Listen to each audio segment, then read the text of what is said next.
it. Okay, here's a 3-minute ad break now. Just subscribe for $5 or for free with a Twitch Prime, or you will see the 3-minute ad break. Fuck you. Here's we're getting back to this point. About 500,000 spouses of U.S. citizens and then 50,000 children. Now, this comes just a few weeks after President Biden announced that major crackdown at the U.S. southern border, shutting off the ability of migrants crossing illegally to seek asylum when a certain threshold is met. That is something that polling has shown a majority of Americans have agreed with. If you take a look at a poll released a bit earlier this month, it was 70% approved of that action, 30% did not. But the move really frustrated a lot of immigration advocates and progressives in the president's party. So part of what Biden's trying to do here is appeal to some of those groups, deal with some of their concerns, and also it's a move that could appeal to Latino voters in key states like Arizona, Nevada, and Georgia.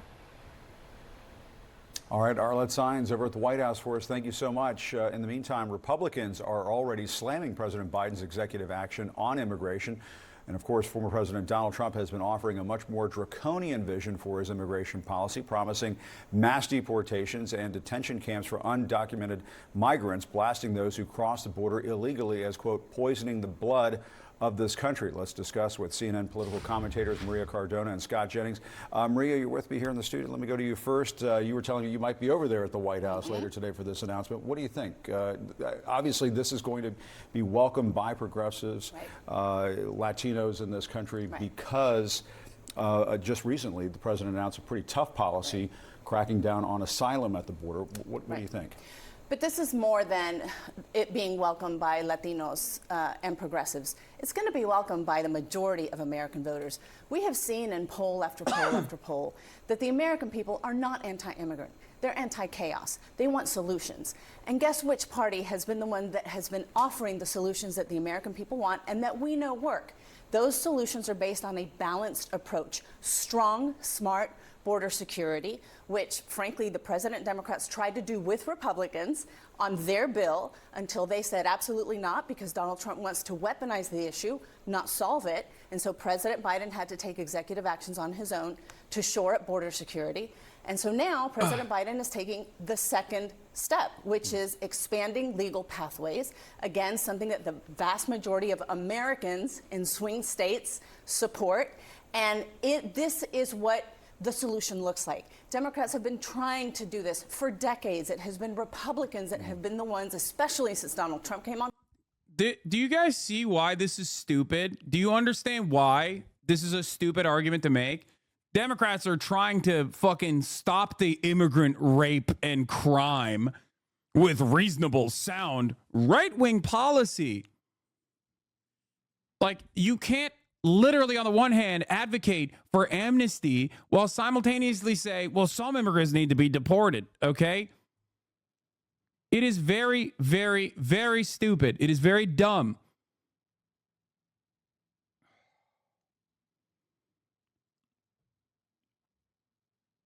Onto the scene that only want to weaponize this issue. Yeah, Scott, let me ask you, I mean, do you think that Republicans in Congress sort of missed an opportunity there? They had a chance, they had a Yes, I will be watching the fucking debate. Of course, I am very excited. And Noam Chomsky didn't die. Noam Chomsky didn't fucking die. Shut the fuck up. Noam Chomsky's not dead.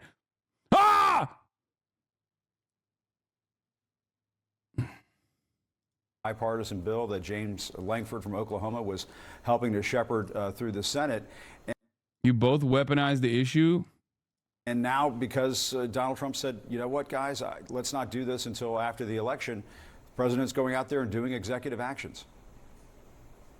I don't know, maybe. I mean, they couldn't get Congress to agree. It's not the first time an issue couldn't find agreement in Congress. Won't be the last. I mean, if you're worried about reliving the past, why didn't Joe Biden do this on his first day in office, as opposed to doing it today here in the shadow of a presidential campaign? I mean, the reality is he's governing by political panic. If this is such a great idea, why didn't he do this on day one? Why didn't he do last week's executive order on day one? Why did he cancel all of Trump's immigration orders? I agree with Maria. People are tired of chaos, and they believe the chaos has been caused by Joe Biden and the way he's handled this for the last 3.5 years. The polling is clear. By the way, politically, I don't think the American people are in a pro-amnesty mood right now. You look at what Trump is proposing. See? There's a lot of polling that shows No, there isn't. There's a lot of polling that shows we have to fucking deport all immigrants. And then there's a lot of polling that also from the same fucking people shows we have to give amnesty to all the immigrants that are living on U.S. soil. Okay? Those polls are fucking idiotic. You can literally show the exact same thing. New York Times went into the focus group on people who are reluctantly voting for either candidate or people who do not know if they want to vote for either candidate. And focus groups are obviously not the same as polls, but it does kind of show how people can have the same exact opinion in the same fucking brain, okay? There were people on that focus group that the New York Times talked to that literally said in the same breath, I like Trump's policy of deporting 12 million undocumented migrants. And then they were like, well, what do you think about amnesty to all of the undocumented immigrants? And they said, yes, I like that as well. Okay?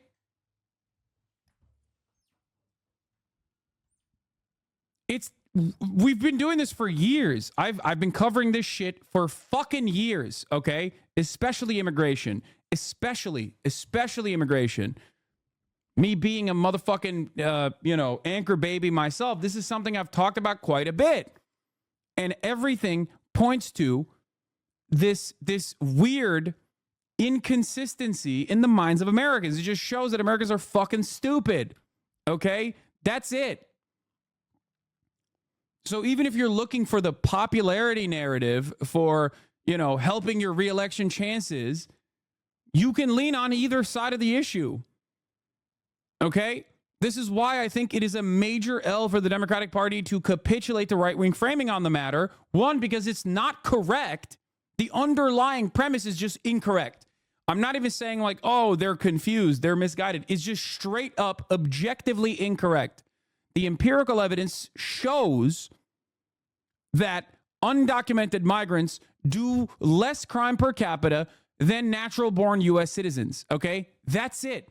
So the underlying premise is built on Republican hysteria and nothing else. There is no real fucking argument for this, okay? A lot of this issue, when it comes to immigration being a major burden on the economy, all of that is built around complete falsehoods.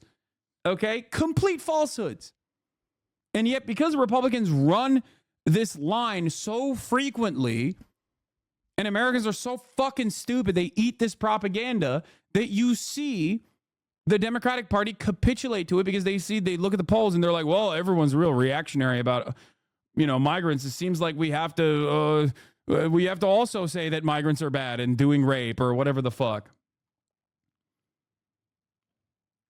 The adequate way to deal with this issue is by looking at the underlying premise, okay, and tackle it head on and consistently drive home the narrative in the same way that the Republicans have for years and years, okay, and do the same fucking shit that CNN was doing for years when Donald Trump was president.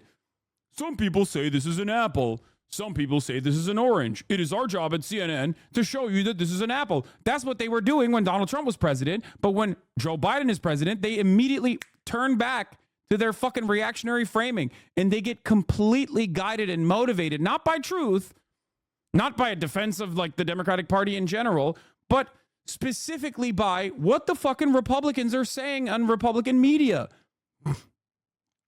It is so crazy. It blows my mind.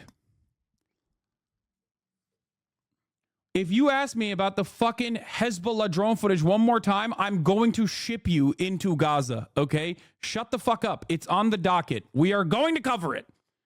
Oh my God. Why do you think I would not...